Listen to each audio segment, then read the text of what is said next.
Assalamualaikum Gus. Waalaikumsalam. Nami kula Rudi. Kula nggih kula ten Sidotopo. Sidotopo. Randu Agung Permai Gus. Nggih. Pernah WA kali panjenengan. Oh ngoten. Nggih, nggih. Nggih. Lah sing kula takokaken ke muka safa sama musahada. Apa harus melewati muka safa? Ngoten nggih. Yang satu. Yang dua ini Gus. Nggih. Ini yang saya alami Gus. Nggih. Saya umpama ini saya melihat kopi teh, susu, aqua sama larutan. Nggih. Itu kan 4 Gus. Nggih. Tapi yang saya lihat itu 1 Gus. Nggih. Apa itu udah benar Gus? Oke. Mohon itu mawon Gus. Assalamualaikum. Waalaikumsalam warahmatullahi wabarakatuh. Apakah si salik ketika suluk menuju wusul itu mesti ngelewati muka safa? Dijawab, iku haknya Allah. Bisa jadi iya, bisa jadi tidak. Ruhaniyah itu ketika saat Allah menarik untuk sowan ing ngersani Gusti Allah, bisa jadi perjalanannya itu dilewatkan muka safa, bisa jadi tidak. Pesan saya bagi Anda yang dilihatkan di dalam alam muka safa, pesan saya biar tidak keblinger terbuai dengan isi di dalam alam muka safa. Alam muka safa itu tidak ada wanita elek mboten enten balas Bu. Laki-laki sing awet mboten enten, semuanya bagus dan cantik. Hartanya nggak ada yang sandal rego 50.000 nggak ada. Mas-masanya nggak ada, perak itu nggak ada. Mohon maaf, inilah ada kaitannya dengan karomah di situ. Pesan saya biar nggak kepincut, pegang teguh. Adzikru bisiril asror. Iki belum kula sampaikan. Zikir sing tanpa ngucap, tanpa lafat. Kan zikir ada jahri, siri, lalu sirul asror. Ini sampean pegang. Nek sampean gak megang zikir sirul asror mesti kepincut siapapun. Sehingga mengapa miturut Syekh Ibnu Athaillah di dalam kitab Hikam, orang yang masuk di situ digolongkan menjadi 2 golongan. 1 kasab suwari, 2 kasab maknawi. Sing suwari tadi kepincut, sing maknawi tidak. Inilah perbedaan kita ketika kita bertorikoh, ketika solo ada yang membawa zikir sirul asror, ada yang tidak, hanya membawa zikir khofi atau zikir siri. Ini nantinya jadinya seperti ini. Makanya jangan heran Anda puluhan tahun di torikoh tidak membawa sirul asrar, belum bisa sampai wusul, jangan heran. Karena kita telah terbuai dengan isi kandungan di dalam alam mukasyafah. Yang nomor 2, di muka kita ada 4 minuman, oke. Sebutannya ada 4, ya. Ada apa namanya ini, klub, ada teh, ada susu, ada larutan. Apakah saya sudah betul melihat yang satu? Yang satu yang mana? Hidup Pak. Betul. Tandanya hati sampean bisa melihat ada iman, ada rasa yakin. Di situ ada Allah. Ini sudah musyahadah. Sudah ngelewati muka safa. Posisi ruhaniyah yang seperti ini, mata batin ini sudah nggak ada tampilan wujudnya papati, nggak ada. Walaupun secara mata dohir masih wujud papat ini, masih ada sebutan papat, tapi mata hati sudah tidak ada sebutan, tidak ada wujudnya tampilan ini. Yang ada adalah la ilaha illallah al malikul hakul mubin. Inilah namanya jengleh. Apa bahasa Indonesia jengleh? Nyatanya Allah. Pesan saya, perkuat iman yang sudah makrifat seperti ini. Bawalah iman itu dikala kita patuh di dalam hukum syariat.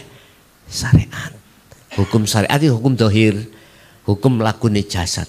Artinya kita dihadapkan sikon apapun, sibukkan hati hanya bertemu Allah. Fa aina ma tuwallu fa thamma wajhullah. Dimanapun kau mengarah, di situ ada wajah Allah. Al-Baqarah 115. Nah, nggih, ada lagi? Ada. Monggo. Bismillahirrahmanirrahim. Assalamualaikum warahmatullahi wabarakatuh. Waalaikumsalam. Nama saya Mustafa Gus. Mustafa. Nggih.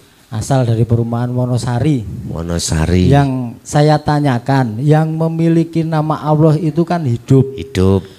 Hidup bukan sifat. Nggih. Dan yang saya tanyakan, yang dimaksud dengan hidup bukan sifat itu yang apa? Bagaimana? Cukup sekian, terima kasih. Wassalamualaikum warahmatullahi wabarakatuh. Waalaikumsalam warahmatullahi wabarakatuh. Fa'ainama ada ayat yang menjelaskan sesungguhnya Allah itu laisa kamislihi syai'un. Tidak bisa kau serupakan apa perkara yang ada di langit maupun di bumi. Saged kula tuduhno niki lho Pak.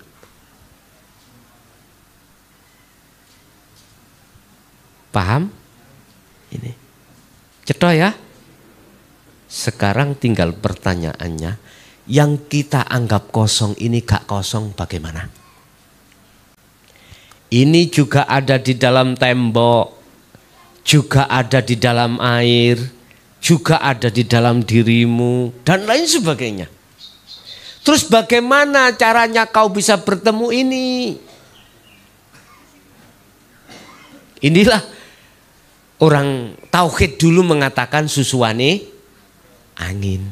Inilah orang dulu juga mengatakan galie kangkung.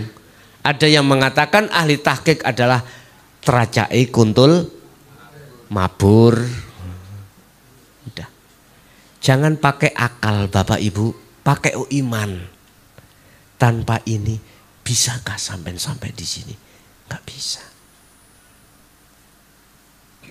Jenengan tahu katakan untuk membuka ayat laisa kamislihi, ya ini yang kita anggap kosong.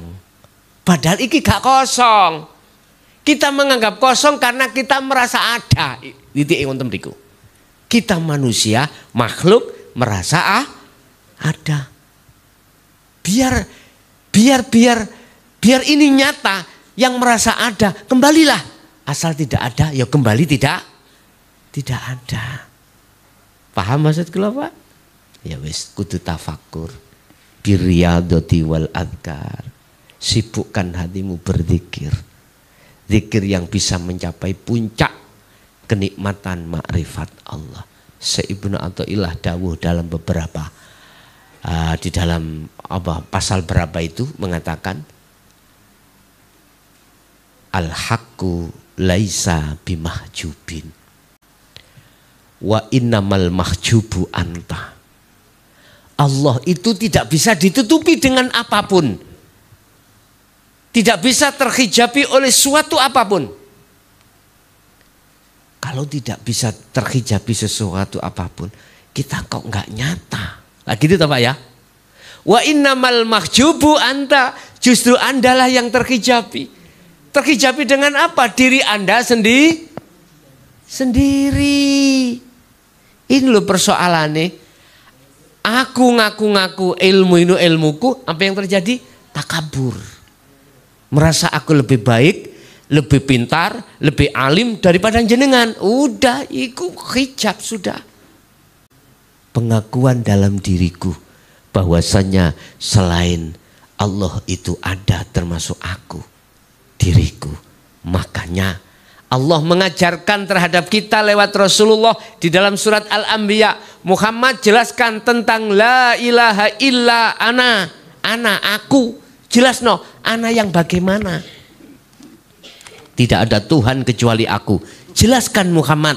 Fa'budun, supaya nyembahi umat iku betul-betul ke aku.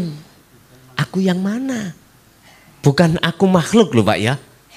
Bukan aku makhluk, tapi aku kholik. Itu dijelaskan Allah. Hati tingkatan hakikat yang puncak makrifat itu dijelaskan Rasulullah. Kalau Rasulullah tidak menjelaskan, nggak mungkin akan muncul surat Al-Anbiya ayat 25. Nggak mungkin. Makanya saya kurang sepaham. Bila mana ada saudaraku yang bermakola, Rasulullah tidak pernah mengajarkan dinul haq atau ajaran hakikat menuju makrifat. Kalau tidak, mengapa muncul ayat ini? Itu aja lah, gak usah berdebat. Nek menurut aku kurang sepaham, gitu aja menurut saya. Gak menyalahkan makolah yang mengatakan bahwasanya Rasulullah tidak pernah mengajarkan. Enggak, saya kurang sepaham, kayak gitu toh. Karena apa? Tidak sepaham saya, karena di dalam surah Al-Anbiya 25 Allah katakan wa ma arsalna min qablika mir rasul illa nuhi ilaihi annahu la ilaha illa ana fa'budun. Maneh lagi surat Al-Ikhlas, kul katakan Muhammad huwallahu ahad. Huwa utawi hidup, zat iku Allahu utawi namanya Allah iku ahadun esa. Esa itu tunggal. Gini gua lu. Kita didorong Rasulullah dengan ajarannya untuk sampai pada yang tunggal tadi, bukan 4 nama. Nggih, ada lagi. Jam 11 sih an, 10. Jam 9 sih an.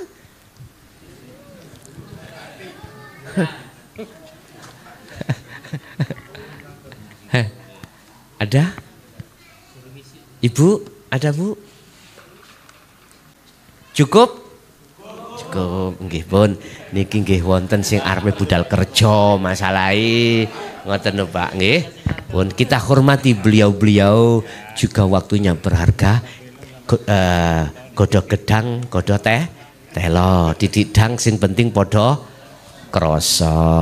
Bapak Ibu, itulah apa yang bisa kami sampaikan. Mudah-mudahan sekelumit ilmu itu akan menjadikan satu ilmu ingkang berkah dan bermanfaat terhadap kehidupan kita dan keluarga kita, anak putu kita ila yaumil qiyamah. Lahumul Fatihah. A'udzubillahi minasyaitonir rajim. Bismillahirrahmanirrahim. Allahumma shalli wa sallim ala sayyidina Muhammad. Alhamdulillahirabbil alamin. Ya Allah, ya Fattahu, ya Alim, iftah lana bifutuhil arifin, iftah lana bifutuhil arifin, wa ila auladina wa azwajina wa dzurriyyatina wa ahli baitina wa jami'i man tabi'ana ila yaumiddin. Ya Allah, nawwir qulubana binuri hidayatika wa binuri rahmatika wa binuri syafaatika wa binuri ma'rifatika ya Allah, wa ilaihim fid dini wad dunya wal akhirah. Rabbana atina fid dunya hasanah wa fil akhirati hasanah wa qina adzabannar. Wa sallallahu ala sayyidina Muhammad. Alhamdulillahirabbil alamin. Lahumul Fatihah. Bismillahirrahmanirrahim. Kurang lebihnya mohon maaf. Akhirul kalam. Assalamualaikum warahmatullahi wabarakatuh.